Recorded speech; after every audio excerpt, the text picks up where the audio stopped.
This deal that was signed, $15 billion rescue package, if you will, for the first tranche for Harvey victims out in Texas. More to come there. And, of course, this was part of that effort the president led. Largely Democrats. Remember, it was spearheaded with Chuck Schumer and Nancy Pelosi to extend the debt ceiling debate to actually December 8th. A lot of people thought it would be mid-December, December 8th. But bottom line, it did the trick. Now, the question is, for the president, will it come back to bite him, or was this a shrewd move? CampusReform.org media director Cabot Phillips is with us, former Ohio Democratic State Senator Capri Cafaro, and last but not least, Charlie Gasparino.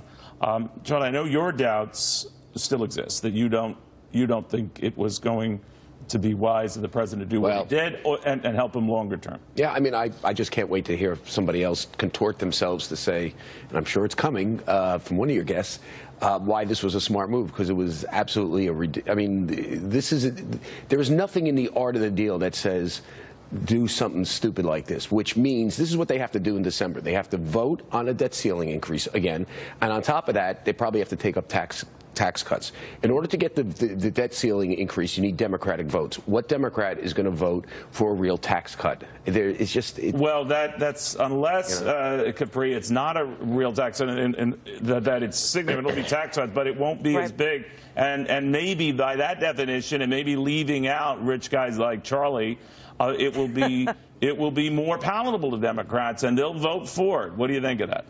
Well, you know, again, and I've said time and again, Neil, that I think the Democrats need to come to the table to govern, that it's important to talk about individual tax cuts, particularly first. No, they just can't be the party of no, right? We cannot be the party of no. We have to stand for something. We need to be part of the governing coalition. And in that regard, I think that this was good for Democrats. I think that President Trump was probably looking at this to basically have a shot across the bow to his Republican colleagues, saying, I don't necessarily need you guys for everything. We move this, ball, but it's only a 3-month fix. It has not at all scratched the surface. No, we do have to go back and deal with it. I think you're right. But, Cabot, I'm wondering, it's a backdrop of these storms actually fueling this talk of cooperation, even though it might be more appearance than anything else, and camaraderie, again, maybe more to Charlie's point and Capri's more appearance than anything else. Or what? Has it changed? Maybe polling will prove this and lift numbers for the president, maybe for Congress. I don't know. But what do you think of that? If this is an attempt to get its approval ratings up, it's not going to go far enough. And we've already seen that it's going to take a major legislative accomplishment like tax reform or repealing the Affordable Care Act to get those approval ratings up. And especially with the storm, if he's thinking that a good week of dealing with the hurricane is going to help out in those approval ratings, that's just a fallacy. Look at last week.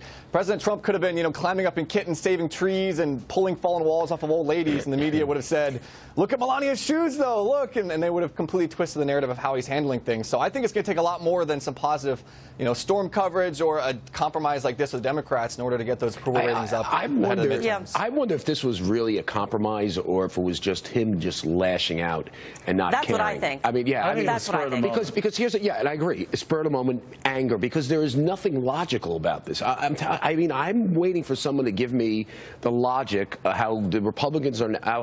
What are you thinking, Charlie? I'm going nowhere fast with you guys, the Republicans. Right. What the hell have I got to lose going with these guys? Okay, so going with them means what? I mean, a real tax cut? None of them are going to vote for a real tax cut. I think it's about sending a message, Charlie. I don't think it's a real thing. No, but here's the thing. You can send messages all you want, which this was lashing out at them, but will Nancy Pelosi and Chuck Schumer bring votes to the table for a real corporate tax cut, not some phony baloney? Will they bring votes to the table for some real individual cut? And I think here's what I think they're going to try to do. I think they're going to try to utilize this as an opportunity to push their agenda, saying, well, we will give you this, we will give you these votes if you do X, Y, Z for us, and tax package, for example, but they never and vote concede. for tax cuts. But I think they're going to try to utilize it as a negotiating tactic to maybe get a little bit out of a potential package. The chances of that happening are going to be difficult, but the Freedom Caucus. I think there's great danger now, Capri, if they don't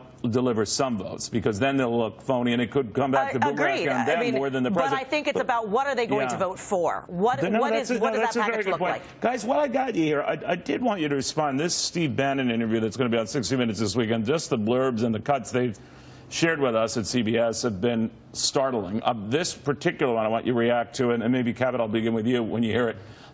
Bannon talking to Charlie Rose about the GOP establishment and its motives. Listen to this. The Republican establishment is trying to nullify the 2016 election. That's a brutal fact we have to face. The Republican establishment wants to nullify the 2016 election. Trying to nullify the 2016 election. Absolutely. Who? I think Mitch McConnell, and to a degree Paul Ryan. They do not want Donald Trump's populist, economic, nationalist agenda to be implemented. Cabot, what do you think of that? Bannon, in some ways, being bitter that he's out of the White House, but it's clear that President Trump, he still has the ear of, because I think President Trump, he could have gone into this meeting and just wanted to show up McConnell and Ryan and saying, I'm going to do the exact opposite of what you want me to do here and make this deal just in spite of you to show that I'm not beholden to the establishment interests. But also, when you look at the comments that Bannon made about, the Dreamers and all of those things, I think that Bannon does not represent the majority of the Republican Party. I think it's important for people to remember that. I think he's definitely more of a fringe side of things. But he's saying, Capri, if I hear him correctly, that part of the party doesn't really like the establishment part of the party, and that's not going to get any better. So it kind of ties in what we were saying earlier, whether this is the battle the president faces going on with Democrats and the establishment within his own party. Well, and it's not just the establishment part of the party. I mean, there is an internal battle between the establishment and the Freedom Caucus. I mean, that's why there was so many challenges surrounding the Affordable Care Act. But let's be real. It's going to be difficult. It's going to be difficult for them to move forward. And I think that, at the end of the day, President Trump is going to have to make deals with whoever he can to try to move his agenda forward. Maybe that's what's driving him. Nancy Pelosi and Chuck Schumer are never going to agree to his agenda. The wall, tax cuts, they're never. So it's a joke that he's. But the populist stuff, they would. Let's talk NAFTA. What is maybe NAFTA? For a lot, Charlie. How does this look to Americans when they say, well, they're doing what we want? I like Steve Bannon a lot personally, but I will say this, and I think some of his sort of apocalyptic drama queen stuff, it comes out in these interviews. Let's be real. You're kind of apocalyptic. Right. I called him an apocalyptic drama queen. Get them both together. Not a drama queen. Here's what Steve is missing. Paul Ryan and Mitch McConnell have bent over backwards for Donald Trump. They're trying to put this garbage that he did the other day with Pelosi and Schumer back in the bottle, trying to put a good face on it. They've ignored 90% of his tweets, these insane tweets. They've ignored all his insanity and tried to work with the guy. What is Steve Bannon talking about? I 150% agree with that one. I really like Steve Bannon. He's a brilliant guy. By the way, I can't wait. I can't wait. You like the president? I like him too, but I can't wait for this. That was an aside. I can't wait for this interview because Steve is really good on TV, but he is an apocalyptic drama queen. And Paul Ryan and McConnell have bent over backwards for Donald Trump on every stupid thing he's done. All right, that's your way of seeing it. But Cabot, what I'm wondering is whether there's some momentum the president has, and of course he's just a tweet away from disturbing that momentum, even some of his close friends and supporters would say, to Charlie's point, but that he might be getting his political sea legs back, the way he's handled these storms. I think even Democrats, Capri, you would agree with me, they've been saying he's done a good job. I noticed CNN and MSNBC were kind of flummoxed yesterday on how to interpret the cooperation with Democrats, because they've been bemoaning the fact that he has to cooperate with Democrats, then he does, and they do these screaming lower thirds on the screen that say, what about Republicans? He's not working with Republicans. So I know how this goes, but Cabot, do you think that the president stabilizes here and dealing with these crises is actually helping him make his case?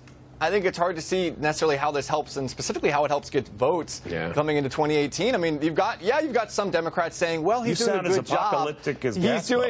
He's doing a good job, but they've already made up their minds about Republicans. And then you've got the people on the far right who are angry about the situation that he's made with the Democrats. So I really think he's not doing enough to get Democrats to vote for him, and he's doing plenty to alienate Republicans. Well, let's not forget, we haven't really talked about the fact that there has apparently been discussions between President Trump and Chuck Schumer in particular about entirely eliminating the debt ceiling. Yeah, I heard that. So and that was news, by the way, as you know, Cabrita, Mitch McConnell and Paul Ryan. They didn't know that was going on either. And so there's the supposed gentleman's agreement running around, and they want to try to get the debt ceiling entirely eliminated because they're saying it doesn't really matter. Okay, what's the other part of that? What is Schumer, who will take him to the cleaners, want for that? I can't speak for that, but I think what's very important about the debt ceiling conversation overall is the fact